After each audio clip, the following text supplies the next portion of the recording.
It was a freezing night in February 2004 when 21-year-old nursing student Maura Murray vanished on a dark stretch of Route 112 in Haverhill, New Hampshire. Her car was found crashed against a snowbank. The airbags had deployed. A bystander had spoken to her just minutes earlier. But when police arrived, Maura was gone. No footprints, no struggle, just silence in the falling snow. What happened to Maura Murray remains one of America's most perplexing missing person cases. A mystery that has haunted investigators, online sleuths, and her family for more than 2 decades. To understand the depth of this mystery, we need to go back to the beginning. To understand who Maura was, what led her to that lonely road, and why her disappearance continues to baffle even the most seasoned detectives. Maura was born on May 4th, 1982, in Hanson, Massachusetts. The fourth of 5 children, she was bright, athletic, and deeply driven. Her friends described her as ambitious yet sensitive, someone who thrived on structure and success. After high school, she joined the prestigious United States Military Academy at West Point, following in her father Fred's footsteps. But after 2 years, she transferred to the University of Massachusetts in Amherst to study nursing. By 2004, Maura seemed to have her life mapped out. She was young, smart, and had a promising career ahead. But beneath the surface, things were more complicated. In the days leading up to her disappearance, Maura appeared troubled. On the night of February 5th, she broke down while on duty at her campus security job. When her supervisor arrived, Maura was in tears, unable to explain what had upset her. All she could say was, "My sister." But her sister later said nothing unusual had happened.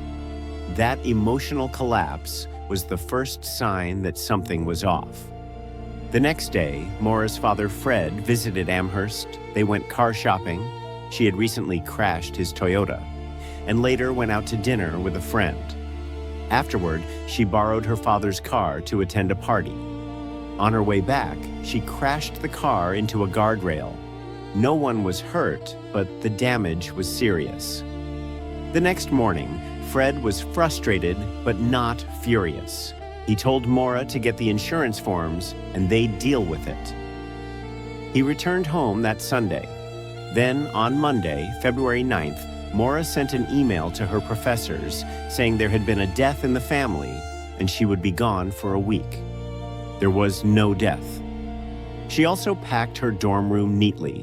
Boxes were stacked and personal items were folded carefully. It looked as though she planned to be gone for a while. She withdrew $280 from an ATM, purchased alcohol, including Bailey's, Kahlua, vodka, and wine, and drove off in her black 1996 Saturn. Her destination, unknown. Phone records later revealed she'd searched directions to Burlington, Vermont, and the White Mountains area. Sometime around 7:25 p.m. that evening, Maura's car went off the road near a sharp curve on Route 112 in Haverhill. A local bus driver named Butch Atwood stopped and offered help. Maura declined, saying she had already called AAA. But that was impossible. There was no cell service in the area. Atwood continued to his nearby home and called the police. When officers arrived roughly 10 minutes later, Maura's car was still there. But she wasn't. Her belongings remained inside the car, the alcohol, maps, and personal items.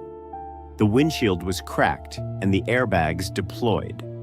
But there were no footprints leading away from the vehicle, despite the snow. The police searched the woods and surrounding homes, but there was no sign of her. At first, authorities thought Maura might have run away, that she was upset or embarrassed about the recent car accident. But her family dismissed that theory immediately. Her father Fred said, she would never just disappear. Something happened to her. The search for Maura began at dawn. Helicopters flew over the White Mountains. Police dogs picked up a scent for about 100 yards east of the crash site, then lost it completely. It was as if she had vanished into thin air. Over the next several days, hundreds of volunteers joined the search. Local residents opened their properties, barns, and sheds to investigators. The media descended on the small town. The story spread nationwide. The deeper investigators looked, the stranger the details became. Maura's cell phone, credit cards, and bank accounts were never used again. There were no confirmed sightings. Nothing made sense. But the online world was just beginning to take notice. Internet forums started dissecting every clue, every inconsistency. Who was Maura running from? Or to? Some believed she had staged her disappearance. They pointed to her mysterious email to professors, the packed dorm room, and the alcohol in her car. Maybe she just wanted to escape her life and start over somewhere new. Others thought she met with foul play. The area around Route 112 is remote, heavily wooded, and sparsely populated. Could she have accepted a ride from a stranger? Could someone local have taken advantage of her situation? One chilling theory suggested Maura was abducted within minutes of the crash. The dogs losing her scent 100 yards away could indicate she got into another vehicle. The timing fits. Between the bus driver leaving and police arriving, there was a small window of just 7 to 10 minutes. There were also rumors of suspicious men in the area, unconfirmed reports of someone seen walking quickly down the road, and even suggestions of local cover-ups. But none of it ever led to concrete evidence. As the months passed, the mystery deepened. Police eventually found that Maura had searched online for rental condos in New Hampshire and Vermont, and for the effect of alcohol on unborn babies, raising speculation that she may have been pregnant, though there's no proof. Fred Murray criticized the investigation, saying key areas weren't searched thoroughly enough. He became relentless, appearing on news shows, organizing private searches, and even bringing in cadaver dogs. Every few years, new tips surfaced.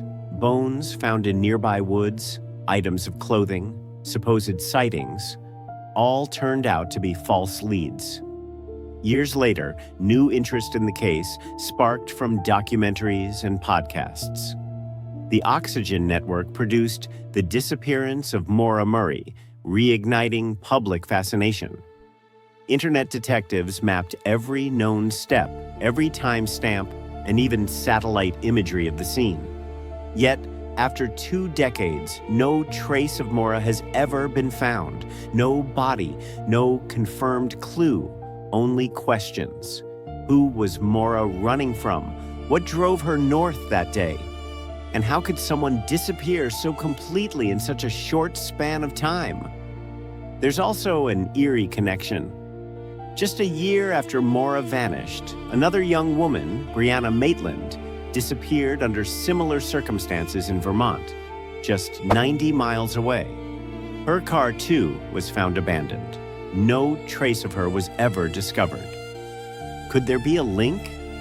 Authorities have never found proof, but the coincidence continues to haunt online investigators. For her family, the search never stopped. Fred and Maura's siblings have held yearly vigils, placing blue ribbons near the crash site. Over the years, they've dealt with frustration, false hope, and silence. "All I want," Fred once said, "is to bring my daughter home."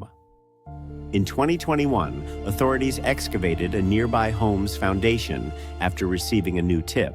But again, nothing was found. The official case remains open, listed as a missing person investigation. Maura Murray's disappearance isn't just an unsolved mystery. It's a reflection of how one moment can divide a life into before and after. A young woman on the brink of adulthood, a quiet road in winter, and an unanswered question that still echoes through the White Mountains. As the years pass, theories evolve, but the truth remains hidden, buried somewhere between fact and fear. Maybe Maura found what she was looking for that night, or maybe someone else found her first. What do you think really happened to Maura Murray?